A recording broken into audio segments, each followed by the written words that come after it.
Well, if anything, this just tells you to be nice to people on the road. It's showtime, folks.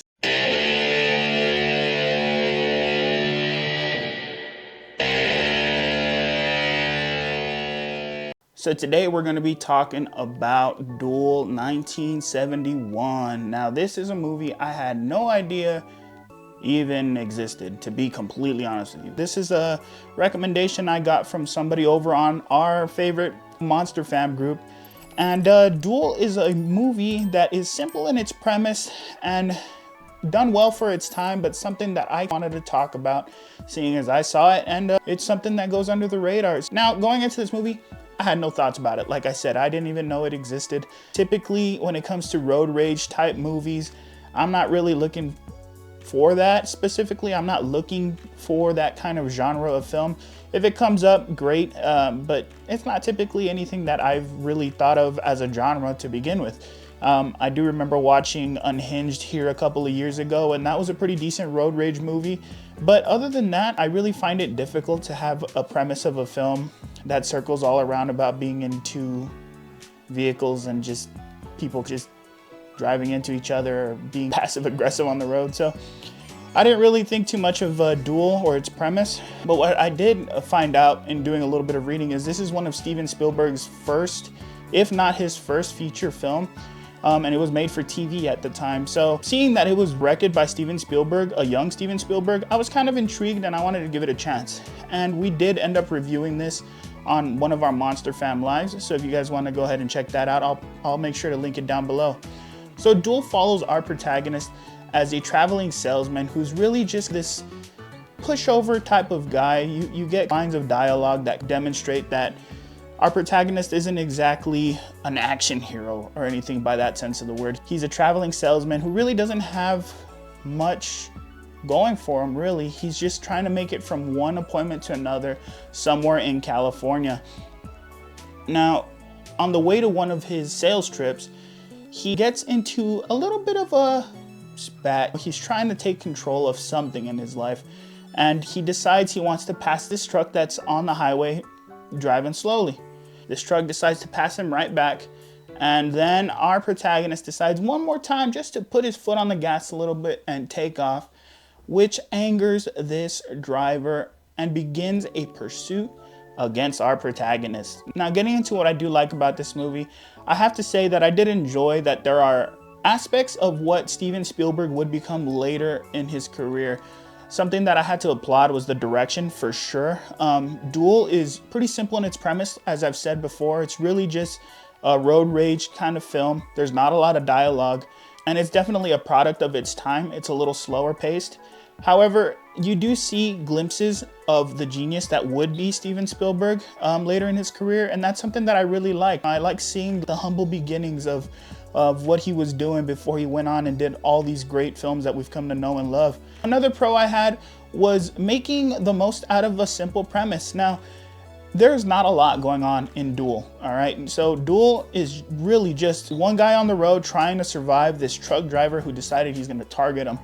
You don't see much of the truck driver, if any part of him at all. You just see his truck, and what I think is done well in this film is that they make the truck the antagonist, really. You see the truck, this is our antagonist, this is our bad guy. We don't really see the driver per se. So we're really getting a feel of anxiety and a feel of dread that our protagonist is feeling in just seeing the truck itself. It's not so much we're seeing two men going at it hand to hand or vehicle to vehicle. No, you see this one guy that's panicking because he decided on this occasion specifically, he wanted to take control of the little thing that he possibly could and pass this truck. And now he's got a bad guy on him. He's got a villain. And what I think is done well is making this vehicle the villain and really helping us feel the dread and the anxiety that is felt by our protagonist. My last pro that I'll get into about this movie is I definitely do feel that we see the emotion and we feel the anxiety of our protagonist. The emotion is done well. You have little strikes of the score that really feed into the anxiety feel of this film. It is a little overacted, I think, in certain portions, but it's really just character driven. It's really just performance driven as well, because there's very little dialogue. You have a couple of internal monologues that our protagonist gives that demonstrate more or less what his mindset is. But there's this one scene in particular where he finally pulls off into a diner, and you can just see that he's studying everybody in this diner, trying to figure out who the man is driving the truck. And you can feel his dread, you can feel his anxiety of him trying to escape a situation that he's put himself into, but he simply can't talk his way out of, he can't brush it off. You are told early in the movie, or you can infer early in the movie, that this guy is used to running away from his problems, used to just shrugging things off and just letting it happen. And while you watch him progress in this movie, you see him try to stay in those tropes over the course of a day. You see him try to remain the person that he is, but being forced out of his comfort zone and being forced to finally step up for himself. And in that diner scene specifically, you start to see the gears turning for him, knowing that he's gonna have to do something about the situation. So I think that is done pretty well. A major con for this movie. Now, personally, good old Chuko, he likes a slow-paced movie. I like to watch things unravel. Usually I'm pretty good at sitting through something that's slow if the payoff is good. And unfortunately for me, this was not something I feel like I would ever need to rewatch. I understand, and I do give it credit for the premise of making the most out of the premise that they had. A very simple one, mind you.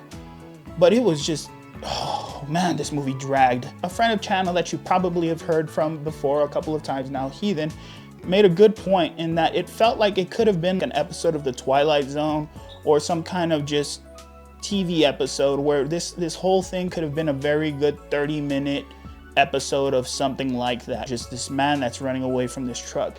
But at a 90-minute runtime, which is pretty short as far as films go, it's the 90-minute runtime, it just feels like this is just spread way too thin as far as the premise goes. There's not a lot to go on. I'm not trying to dog on the film for that, because you can totally see brilliance in the elements of filmmaking, but the fact that it is just one premise for 90 minutes of these two guys on a road trying to take each other out, or one guy specifically trying to survive, I just think that it's just too much of an inflation in the runtime for me to sit down and enjoy it. As far as going back and rewatching it, there's a lack of a subplot or anything like that that really pushes this film forward. For good old Chuko, it was just a little too slow. I feel like they were dragging it out just a tad too much. And that's a major con for me, because normally I can sit through it and enjoy something like that, and I just was having a hard time enjoying it. So that's just me personally. Another con that I had, and I think this is a big one for me personally, is I don't really see the growth of our protagonist. He's a guy, like I said, that's been kind of described as a little bit of a pushover. He doesn't really stand up for himself, and honestly, he just wants to run away from his problems all the time. And when I'm trying to find a protagonist to root for, I kind of want to see him turn around and finally settle the score. I don't necessarily need him to be John Rambo, turning around and pulling a bow and arrow out or something like that.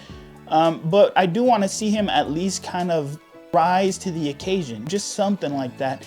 And even when we get our resolution of the film, I don't really see him having changed too much, and it's just something that for me personally wasn't all that rewarding of a viewing experience for me. So getting into my final thoughts and my score of Duel. Duel is an interesting movie to watch as far as going back in the history of filmmaking, seeing Steven Spielberg do what he can with his budget and with the restrictions that he has to work with as a young filmmaker, as somebody who has yet to prove himself. This is definitely something to watch if you want to see excellent filmmaking, excellent cuts, direction, technical aspects of filmmaking. I think are demonstrated very well in this movie. I can't take anything away from that, especially considering all those things. But as far as a modern viewing experience, I could totally see somebody that's just wanting to sit down and watch something really thinking this drags quite a bit. It wasn't exactly my favorite film. I would never have seen it if it hadn't been recommended to me. And I probably won't revisit it, honestly. I enjoy the technical aspects of filmmaking when it comes to this movie, but there's nothing really there for me to just hang my hat on and say, you know what, Chuko really wants to watch this. This is one of my favorites. not by a long shot. So for Duel, I would have to give this an honest, probably 2 out of 5, 2.5 out of 5. It's right down the middle for good old Chuko. It's not a terrible movie per se, but it's definitely not something I enjoy. There's a chance you would like this movie if you like technical aspects, if you really want to be kind of like a historian when it comes to film. It definitely influenced movies going forward. You're going to see influence from Duel in Terminator 2, you're gonna see it in Jeepers Creepers. You're gonna see elements of that from this film. But all in all, I would probably just stick to watching those and be entertained by those rather than coming back and watching Duel. It's more of a nice historical lesson in filmmaking than it is an enjoyable film for modern audiences. So yeah, I'd be comfortable in giving Duel a 2.5, 2 out of 5, right down the middle. It's not bad, but it's not my favorite personally. But what do you guys think of Duel? Do you agree with what I'm saying? Disagree with what I'm saying? Leave your thoughts in the comments below. If you're new to the channel, I'd really appreciate if you'd consider liking and sharing this video. Or if you'd like to hear more from good old Chuko, maybe consider subscribing because it helps me continue to make these videos. And guys, if you're ever gonna pass somebody on the highway, always remember something your friend Chuko used to tell you, and that's